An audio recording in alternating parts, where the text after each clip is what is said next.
নমস্কার বন্ধুরা, রুচি রান্না কিচেনে আপনাদের সবাইকে স্বাগত জানাচ্ছি। চলে এসেছি একটা নতুন রেসিপির সঙ্গে।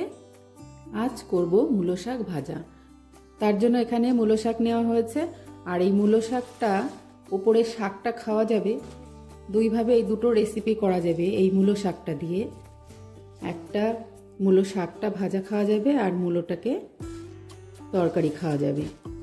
তো প্রথমে আমি শাকটা কেটে নিচ্ছি।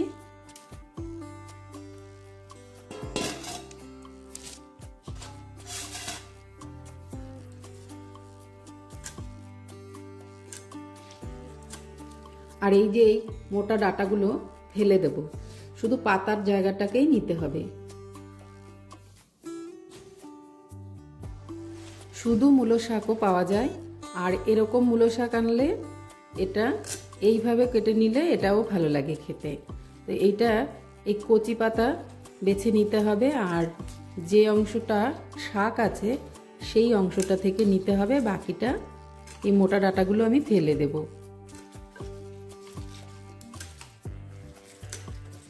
এইভাবে শুধু শাকগুলোকেই নিয়ে নেব।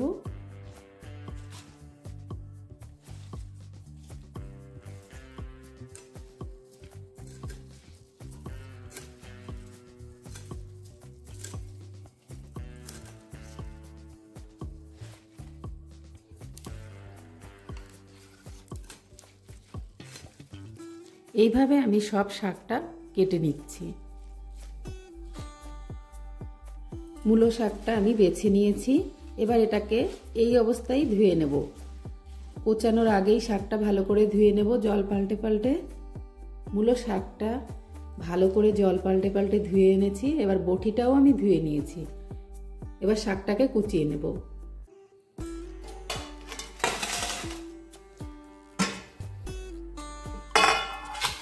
এবার শাকটাকে কুচিয়ে নিব।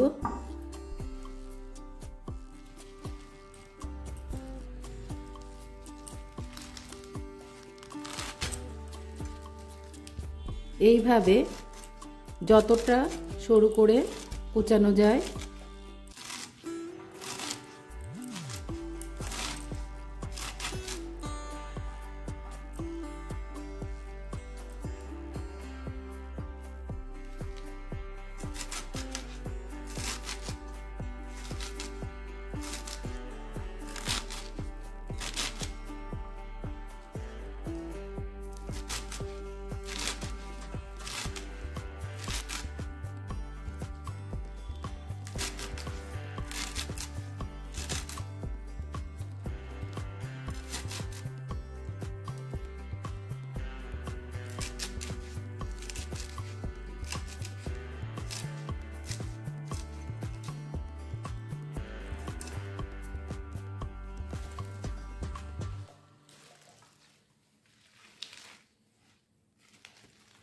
এইভাবে আমি সমস্ত শাকটাকেই কুচিয়ে নিচ্ছি।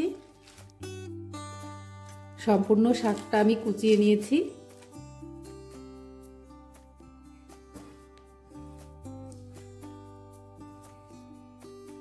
মূলো শাকটাও কুচিয়ে নিয়েছি, আর এখানে আমি দুটো পেঁয়াজও কুচিয়ে নিয়েছি।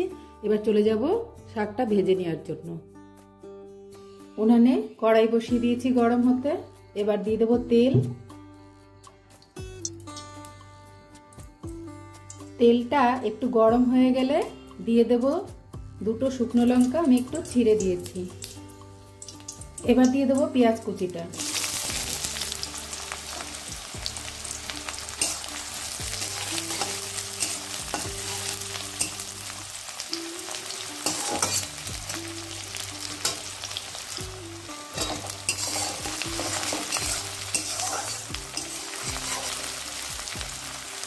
পেঁয়াজ কুচিটা দিয়ে আমি 1 মিনিট ভেজে নিলাম। এবার দিয়ে দিচ্ছি কুচিয়ে রাখা শাকটা।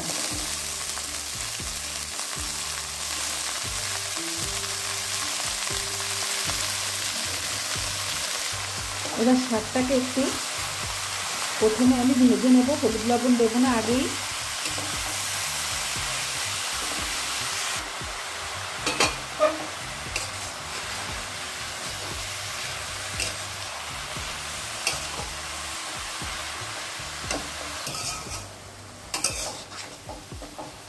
আমি প্রথমে মূলো শাকে লবণটা দিচ্ছি না, কারণ শাকটা কতটা কমে গিয়ে কতটা পরিমাণে হবে সেটা দেখে তারপরে আমি লবণটা দেব।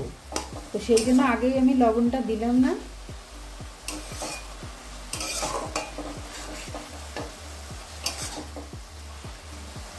দেখুন শাকটা কতটা কমে গেছে। এবার আমি এই পর্যায়ে দিয়ে দেব লঙ্কা। এখানে আমি 6টা কাঁচা লঙ্কা কুচিয়ে দিয়েছি। আপনারা ঝালটা বুঝে দেবেন, আমরা একটু ঝাল বেশি খাই, তো ওই জন্য ঝালটা একটু বেশিই দিয়েছি। এবার দিয়ে দিচ্ছি আমি 1/2 চামচ লবণ, আর দিয়ে দিচ্ছি 1 চামচের 4 ভাগের 1 ভাগ হলুদ।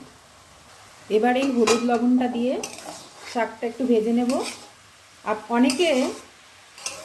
অনেকে মূলো শাকে হলুদ খায় না, আপনারা যদি না খান দেবেন না। আমরা খাই, তো আমরা সেই জন্যই দিয়েছি, কারণ শাকে একটু হলুদ লবণ পড়লে দেখতেও ভালো লাগে, খেতেও ভালো লাগে। গ্যাসের ফ্লেমটা এতক্ষণ হাইতে ছিল, এখন আমি লো টু মিডিয়ামে করে দিয়েছি। যতক্ষণ না শাকটা হয় ততক্ষণ এইভাবেই রান্না করে নেব। হয়ে গেছে শাক ভাজাটা, এবার নামিয়ে নেব। আর এই শাক ভাজাটা হতে আমার 20 মিনিট মতো টাইম লেগেছে। তো শাক ভাজাটা হয়ে গেছে, নামিয়ে নিচ্ছি। শাক ভাজাটা নামিয়ে নিয়েছি পরিবেশনের জন্য। রেসিপিটা যদি ভালো লাগে লাইক, শেয়ার, কমেন্ট করবেন। চ্যানেলটা সাবস্ক্রাইব করে সঙ্গে থাকবেন। আজকের মতো এই পর্যন্ত। সবাই ভালো থাকবেন, সুস্থ থাকবেন। নমস্কার।